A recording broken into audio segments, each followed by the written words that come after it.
Good evening. Welcome back to the Liminal Record. I won't take too much time, but I want to say thank you for the first 1,000 views. It's been a real pleasure. Hopefully we can keep this going. And shout out to some guy named Chowda for the EQ suggestions. Hopefully this sounds better. I really appreciate the love. I'll keep doing the best work I can. But as always, grab a blanket, grab some popcorn, and let's get into tonight's stories. Why I never trust a clown. Before anything, a little backstory. I was 10 at the time and I was visiting my hometown, Ecuador, for the summer.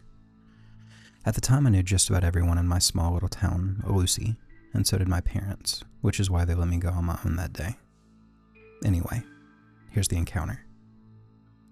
Back when I was 10 years old, my family decided to take a visit to my hometown of Ecuador. We went for the summer and planned out just about our whole day.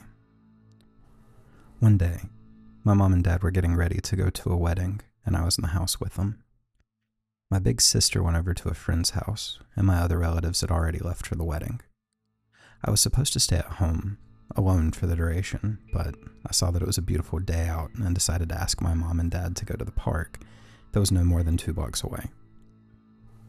They were reluctant at first, stating that there would be nobody to take care of me, but I argued that it was a beautiful day out and there was no way the park would be empty.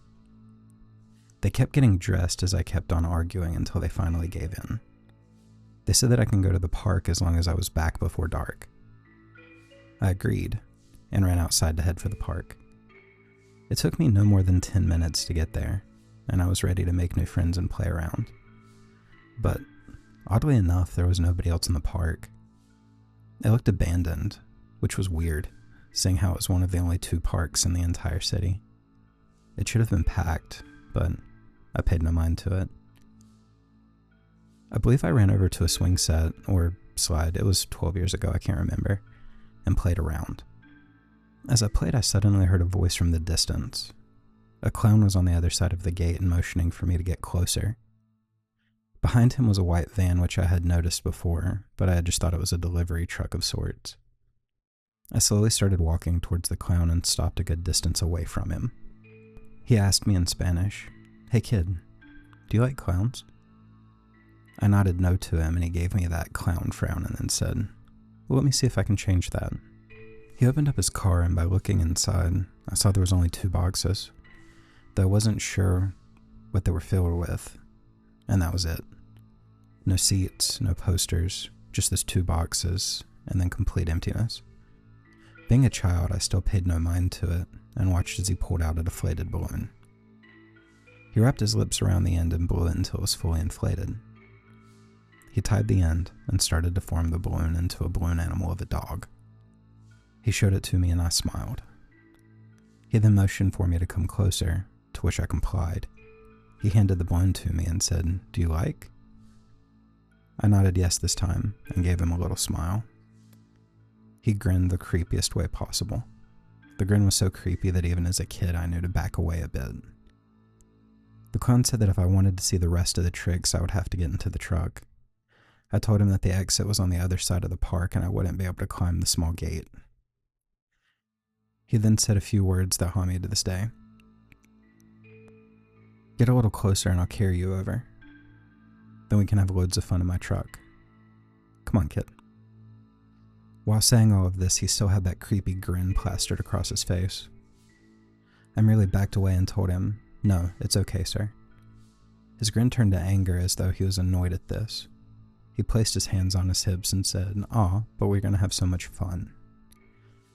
Right when he said that, I heard a voice on the other side of the park yelling, "Son, I'm here to pick you up." I turned and saw a man that I recognized as a local neighbor. He was not my real father, obviously, but the little me knew to run over to him. I said nothing to the clown. I just ran to the man and gave him a hug. The man waved to the clown and said, "Thanks for keeping my kid entertained." To which the clown replied, "No problem." As we turned around, I was able to hear the man murmur, "Sick man." I looked at him and asked, "Sir, what exactly is going on?" He gave a sigh and explained everything. As it turns out, that was not a real clown. He was a man that had been kidnapping kids across Ecuador. He would lure kids with a clown costume and take them away to God knows where. The people of my town had a feeling he was coming to our town, which was why the whole park was deserted. He said that he was walking by when he noticed that I was talking to the clown and ran over basically to save me. As he told me this, he also dialed for the police to report the incident. We finally arrived at my house, and this man said, "Be careful who you talk with, son. Not everyone is who they seem." I gave him one final hug and gave him a thanks for saving me. He gave me a rub on the head and said, "It's okay, my boy. Now hurry on, I have my own things to worry about."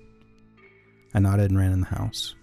Nobody was there, and by the time they had returned, I had decided not to tell anyone since I knew they'd flip out. It took a while to forget about the incident, especially with those words that kept reminding me of him. But I soon forgot until I came across this page and memories of the clown that flooded my head. I'm not quite sure what happened to the sicko, but hopefully he's behind bars. So to that creepy clown from long ago, let's not meet. Butcher knife guy on graveyard shift. This happened to me 2 years ago. It was my first month on the job, and I work night security at this pretty interesting place. For the record, I still work there and have more strange stories possibly to tell in the future. I'm a 38-year-old male. I've worked on security jobs most of my life and on the graveyard shift.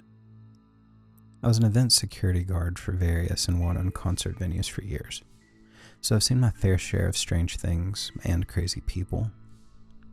In other words, I don't scare easily and hardly ever go into a panic mode when a crisis comes up. The place I currently work in is a resort-style apartment complex. To get the layout, there are 3 floors of apartments with 50 units on each floor. This place takes up 1 city block with a golf course in back, indoor swimming pools, hot tubs, and a small movie theater. You name it, this place has it. Most of the residents are retired doctors, lawyers, and otherwise rich. There's some younger people that live here as well. Stockbrokers, real estate agents, and so on. Some just use their apartment in the summer and leave as soon as the snow falls. It's located in a well-known tourist town in the United States. The building itself has 12 exits on the first floor. The doors are locked at 11 p.m. You can exit, but you can't get back in unless you go to the front of the building and ask to be buzzed back in or pick up the call box phone next to whatever exit you're at. It'll ring the company cell phone and I answer and can come let you in. The front lobby is set up much like a hotel, with sliding glass doors, which I lock when I start my shift. In the middle of the building on the first floor are 2 big slider doors, which I also lock. They lead to the private parking lot. The parking lot itself is gated, and you need a code to get in. This was midsummer, and while it's never really hot here, tonight was an exception. It was still very warm after the sun had set. I came in 10 minutes to 11 to start my shift. We have a routine to hand off the keys, event log, and phone to the next person on duty. Despite its size, I'm the only security person tonight. My coworker who was leaving told me the side iron gates that led to the parking lot are open on one side because they're stuck. This is nothing new. They often get jammed. She told me the repair people would be in tomorrow sometime to fix them, but to just do an extra patrol out there tonight. The place sits across the road from a public park, and while the area is pretty decent, the park tends to breed druggies and homeless at night who sometimes like to try and wander on the property or cause trouble. My night started out as uneventful. A security guard in this place, we have pepper spray, a large flashlight, keys, and a company cell phone to call 911 if we need to. We're told not to confront with bodily harm, nor can we detain anyone. We're simply eyes and ears, and call the police if something comes up. Of course, you can defend yourself if you need to, but in all cases, if you're in danger, call the police as company policy. Basically, I'm to walk the grounds and floors for anyone suspicious, watch the cameras in the security office, which is in the lobby, and otherwise just try to stay alert. If a resident calls for a maintenance request, I would take the information down in the computer for day shift, or if a resident called with a security issue, I would attend to it. Pretty easy enough job, I thought. I locked the doors in the parking lot and the lobby doors. I did a sweep of all of the floors and then found myself back at the desk. It was really quiet and it rolled around to 3 a.m. I had just sat down to eat my lunch when the company cell phone rang. The caller ID let me know it was from one of our outside call boxes. I picked it up and said, "Thanks for calling blank. This is Security Officer James. How can I help you?" All I heard on the other end of the phone was someone breathing heavily. I glanced at the cameras and could see the shadow of a figure standing just out of reach from the door in camera view. All I could see is this open call box and the metal cord from the phone. I again asked how I could help. The man started to breathe heavier and then laugh and then silence. It was one of those laughs you hear in a movie when the lunatic is about to do something terrible. I got up from my chair and started to walk out of the office and to the door where he was when it rang again. This time from call box number 2, which was further down. I quickly looked at the camera and see this large figure in a hooded jacket. I knew this was strange as it was very warm outside. He was holding a black bag in his hands, but he had his back to the camera. "I'm coming for you, and you're gonna die," this voice said in a raspy, deep tone. He hung up before I had the chance to say anything. Then the phone rang again. This time I picked up before he could speak, and I let him know the cops are on their way, and to leave the property now because he's on camera. He tried the doors, and both were locked. This time he was at yet another call box. This guy had to be running at top speed to make it to the next and next call box, as there are a pretty good distance between the doors on the outside. "I can see you. Are you ready to die? The cops won't make it here in time," the guy said. I spoke loud and pretended like I was talking to another security officer and asked him to send 3 other security guards to such and such location and that the police are dispatched. The guy slammed the phone down loud against the call box receiver, and I watched him on camera take off into the darkness to the park area. I figure it scared him off. I was going to call the cops, but honestly the location of this place, it would take them at least 15 minutes to get here. And I figured this guy was just some tweaker from the park. I scanned the cameras and walked the back lot just to be sure no one was there. I had my pepper spray in my hands just in case, but nobody was out there. I returned to my desk and I wrote what happened in the incident log. About a half hour passed, I finished lunch, and I was just about to do rounds when the phone rang again. This time it was from an unknown number. I thought it would be a resident calling for a repair issue or something. I picked up the phone and said my normal line. "Where are the cops? I don't see them, but I see you," the voice said. Great. It was this guy again. I scanned the cameras and did not see anything. I went to the front door to look out, and there was nothing but darkness and a few floodlights on. "I know you're alone, and you're gonna die soon." I basically told him to get effed and hung up. I called the non-emergency number to 911 and let them know what was going on. She said she would send out a car to check the area and make contact with me. Next thing I hear is a loud thud against the glass windows to the day manager's office, which sits across from the security room. Another 3 loud bangs. I run to the door and unlock it. I pull up the shades and shine my flashlight through the window into the darkness. I catch the face of the hooded man. He looked to be about 40, with long stringy hair poking down and these wild eyes. He looked right at me and grinned before slamming his head into the window to try to break it. I started yelling at him and told him the cops are coming and to get out of here. That's when he pulled the biggest butcher knife I've ever seen and made a slicing motion like he would use it to cut my throat. This guy's crazy and probably on drugs.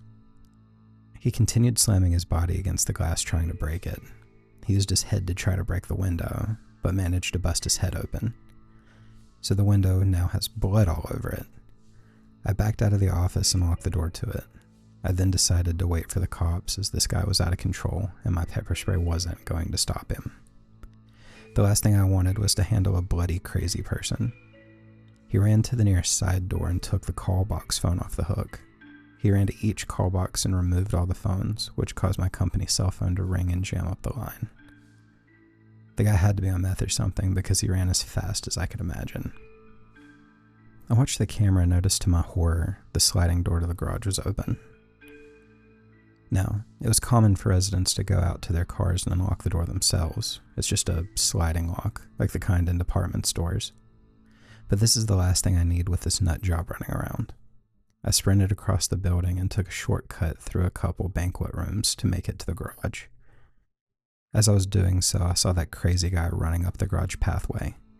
I slid that door as fast as I could and locked it before he got to the entryway. He slammed his body into the glass, over and over, but the door did not move. I locked the second set of doors in case he got through the outside ones. He would at least be trapped or slow him down. I reached for my pepper spray thinking maybe he would just leave and yelled the cops are here. He started to laugh and howl and then held the knife up again before running into the darkness of the parking garages. I called the cops on my personal cell phone to let them know that the man has a knife. Dispatcher told me the cops will be there shortly, and I let her know what happened. I made my way to the front again and then locked myself in the security office. At least this place had no windows, and I could watch on camera. I heard another loud thud and bang and realized he was at the front lobby doors trying to get in. I was hoping the cops would roll up any minute, but they didn't, and while it probably didn't take them long, it felt like forever at this point. The guy was standing at the lobby doors with a knife in his hand. He faced the camera, and by this time his hood had fallen back. He was bald-headed, with wild, long, stringy, crazy hair on the sides of his head. His eyes were huge, and I'll never forget the grin on his face as he mouthed to the camera, "Die," while making stabbing motions with that knife.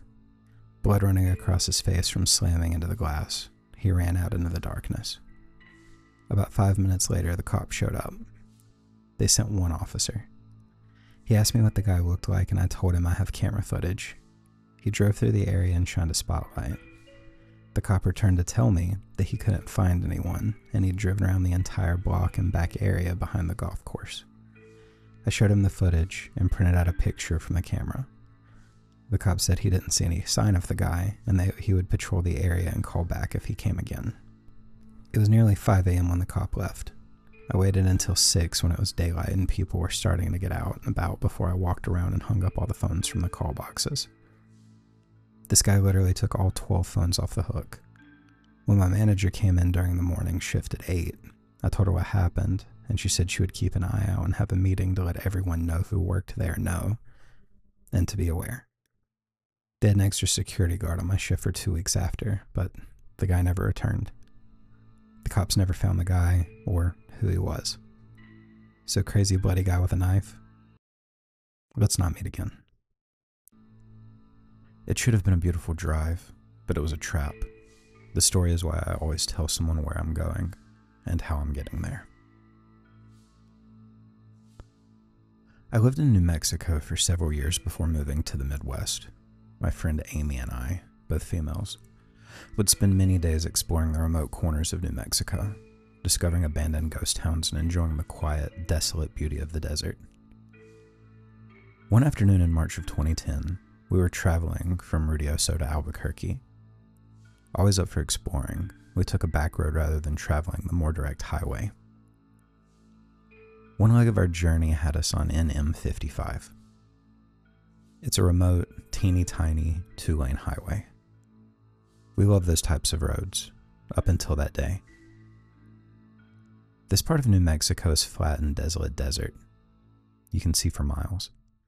And there's virtually nothing except dirt and rock between towns. And towns can be miles apart. So we were on the New Mexico 55 going north. After a few minutes, we saw a white pickup truck ahead of us going the same direction. Suddenly, he stopped his truck sideways in the middle of the highway, blocking both lanes. We were about a mile away from him, and as we got closer, we began to get uneasy. We could see no reason for him to do this. We were the only other vehicle out there, and we began wondering if we should turn around rather than come up to him and have him stop. We were about a half-mile away from him when he pulled over the opposite direction of the highway, but his truck was still pointed the direction we were going. We tried to relax a little. Surely this guy was a rancher or something. Maybe he was checking something on his land. As we passed him, we noticed a few things. There was only one person in the truck, a middle-aged guy who never took his eyes off of us. He was talking into a walkie-talkie. A few seconds after we passed him, he pulled back onto the highway and started following us, but he never got too close. He would get to within a few car lengths and then drop back a little, and then speed back up again to within a few car lengths. We were getting nervous. We realized how alone we really were. We had seen no other traffic on that road, and we hadn't told anyone about our great idea to take this detour. We checked our cell phones and neither one had signal. Typical for remote New Mexico, but scary given our present situation. Amy was driving and speeding up, while I frantically checked the map, hoping to find a road that would have more traffic. There was no other road. We had to travel this one to get to the next town. Turning around to go back the other way didn't seem like a good option.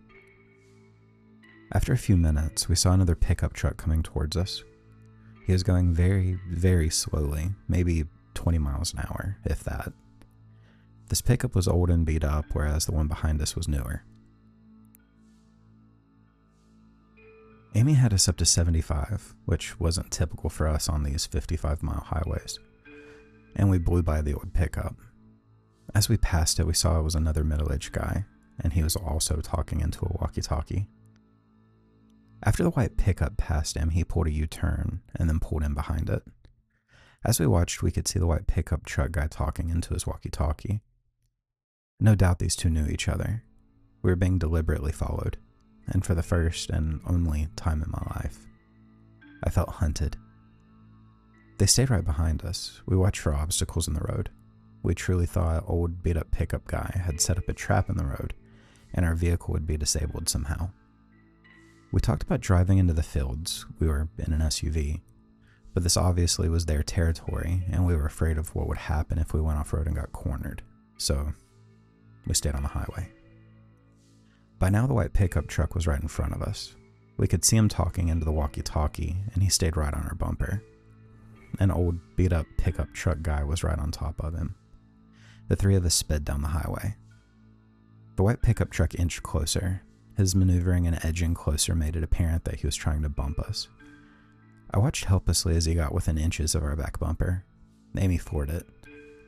We were passing 80 and edging up to 90 miles an hour. The road was flat and deserted, but any little thing going wrong could have been catastrophic. We absolutely were not going to slow down or stop if we could help it. The white pickup pulled into the opposite lane and started to gain speed. The only thing we could think of was that he wanted to pass us and get in front of us. If he got in front of us and his buddy was behind us, then we'd be boxed in. We looked frantically at the rocky desert on both sides of us. Our only option was to off-road it. Should we risk it? Could we speed through the desert and make it to safety in one piece?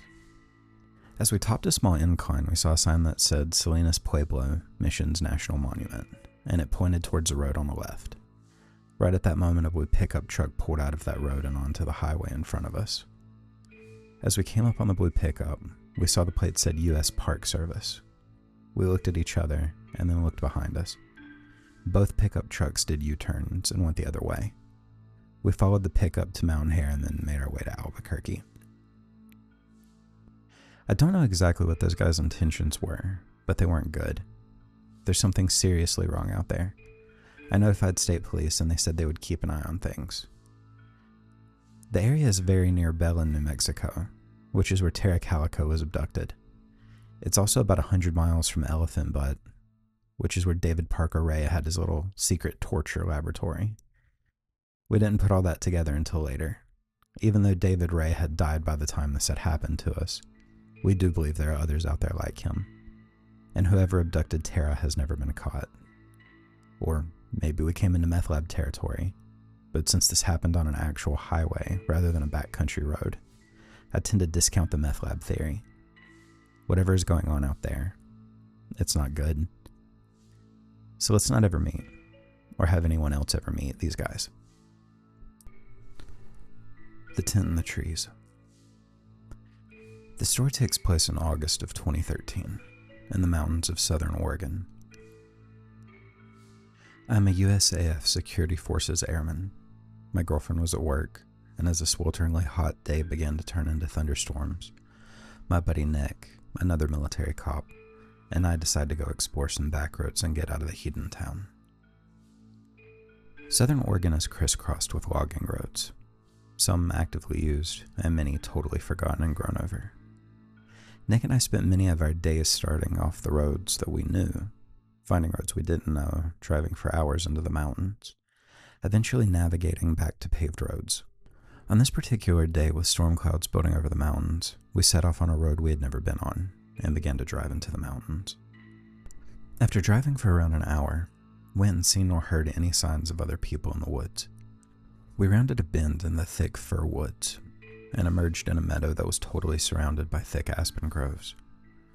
The meadow was perfectly flat and eerily still. We both noticed the strange stillness almost immediately. No birds, hardly any insect noise, no squirrels, and certainly no other people. On the far side of the meadow, right at the edge of the tree line, there was a picnic table. The table was very odd, however. It was painted a bright orange, and it was much larger than a typical picnic table in the park. Remarking on this, Nick drove through the meadow to get a closer look. I remember being apprehensive as we approached. The whole scenario was exceptionally strange. The overall silence of the aspen grove was unsettling. Also, it was nearly impossible to see far into the trees as aspens grow extremely close together. When we parked by the table, I hopped out of the passenger seat of the truck to check it out. I'm not very tall, I'm only about 5'5". Regardless, the table was ridiculously oversized and practically unusable. The seats were nearly at chest level, meaning I would have to climb up them to even sit down. As I was looking at the table, Nick called me over to the truck, and I noticed he was looking back into the aspens. At first I couldn't see what he was looking at, but then I noticed a splash of color that was completely out of place in the thick trees. A small one-man tent was set back in the trees, about 50 feet from the strange table. I had an initial feeling of dread, and felt certain that if there was someone in the tent, and if we could see the tent, they could see us. There were no campgrounds in this area, no people, no main roads for miles. Surely someone camping so remotely would be, at the very least, a strange person. However, as we observed the tent, we didn't see any movement or hear any sounds coming from it. Nick suggested I call out. I didn't want to, but I did. So I yelled, "Hey, is anyone in there?" There was no reply. Feeling completely on edge, Nick and I thought about driving away and leaving this strange area, but we began to fear the worst. What if there was a body in the tent? What if someone had gotten kidnapped?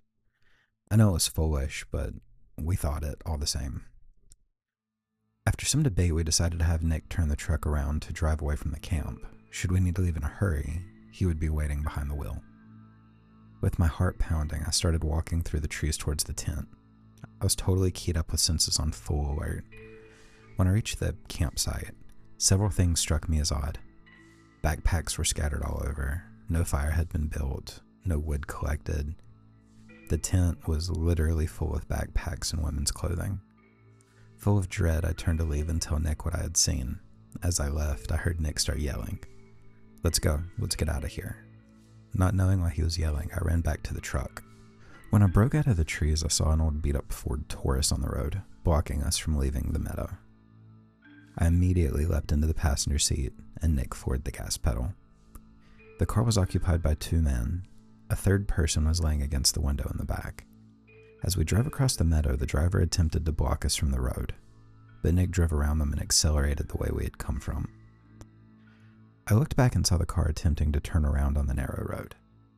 Nick drove like a madman, and though I was honestly terrified that they would catch up, we hit the highway without seeing the car again. I still don't know if the person in the back was male or female. I called the state police and they promised to send a trooper out to check the scene. However, I received a call the next day from a trooper stating that the campsite, the backpacks, and the women's clothing was all gone, though he could tell people had been in the area. The strange table was still by the thick aspen grove. I've not returned to the area, and do not intend to. The man outside my window. Over 10 years ago, I used to live in a peninsula in Norway. It was quite idyllic, actually, as we, me, my sister, and my mom, lived within walking distance of a beach. We had a short and incredibly narrow driveway that led to the house. and the only window to the house facing the driveway was my bedroom window, which is important. I was about 9 or 10 at the time when the incident happened. I was in the living room watching a show on Jetix. I think it was around 6 or 7 p.m., as it got dark pretty fast in that time of the year. It was January. I had been sitting there for hours when my mother told me to go to my bedroom and watch TV, as we were having guests soon. I grabbed my things and I went inside my room. I remember the room felt really cold, so I turned on the heater and I went back out to the living room to get my candy or something like that. On my way out the door, a sudden feeling of dread washed over me, and I had this feeling that someone had been watching me. I don't know how to explain this feeling, but it's as if I was subconsciously could see somebody outside of my window from the corner of my eye, but not realize it until I grabbed the door handle. I turned around quickly and glanced at the window. Nothing. I felt really stupid and brushed it off as me just being paranoid or dramatic. I got my candy and I went back into my room. The first thing I noticed was that my bedroom window had been slightly opened, and I didn't remember doing it. I figured maybe my mom did it. Suddenly, I heard sort of a scratching sound outside of my window, and this time I froze still. I couldn't process what was going on. There was a person outside my window. His face was glued to the glass, and he was holding his hands on each side to get a better look in my room. As my window was quite far up when standing outside, I could only see his head. For a brief second, I thought maybe he was one of the guests Mom was talking about, but I had never seen him in my entire life. He was just staring at me. I couldn't move, or maybe I could, but I didn't want to. I was too scared. He looked like he was in his 40s, and I remember him having really dark circles under his eyes. He just stood there for what felt like an eternity, and then suddenly widened his eyes and continued to stare. This scared the crap out of me, and I managed to shout for my mom. The man panicked and disappeared quickly. As I was in the middle of telling my mom that this man was standing outside of my window, our doorbell rang. My mom answered the door and wouldn't let me out in the hallway to see who it was. I just remember her looking uneasy when she came back. A few months later, the same man was arrested and charged with murder after his neighbors complained about a horrific smell coming from his basement. The police discovered a decomposing body of a 13-year-old girl in the attic, who had been murdered by him. She was last seen in her bedroom, and had been missing for several days. After all these years, my mom told me what the man said at the door. He told her that someone had ordered takeout and wanted to check if it was the right address. This being a small peninsula, she recognized him from a small vegetable shop and realized he was lying. She got scared and quickly told him nobody ordered anything. A year later, we moved to the city, and only now I fully understand why. I truly believe that if my mom had not been there, I would not be alive today. Sometimes I feel guilty for the girl's death, and I wonder if she would still be alive and well today if I had been taken instead. Update. I found the article about the case, but since it's in Norwegian, I'll link the picture. I still get chills when I see this face.